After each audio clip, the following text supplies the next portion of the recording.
In today's video, we're diving into a quick and easy guide on how to mute a conversation on Discord for PC, especially with the latest update.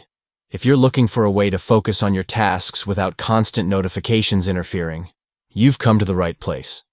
First, let's start by opening your Discord app. Whether you have the desktop version or are logged in through your browser, go ahead and launch Discord to get started. Once you're in, navigate to the conversation you want to mute. This could be a direct message chat with a friend or a group where things can get a bit too chatty.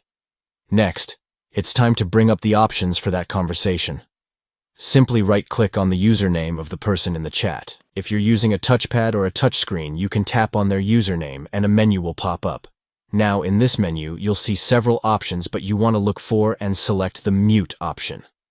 Click on it, and just like that, the notifications for that particular conversation will be silenced. And there you have it. You've successfully muted a conversation on Discord. This feature is perfect for avoiding distractions while you work, play, or even just take a break. If you found this video helpful, don't forget to give it a thumbs up and subscribe for more tips and tricks on using Discord like a pro.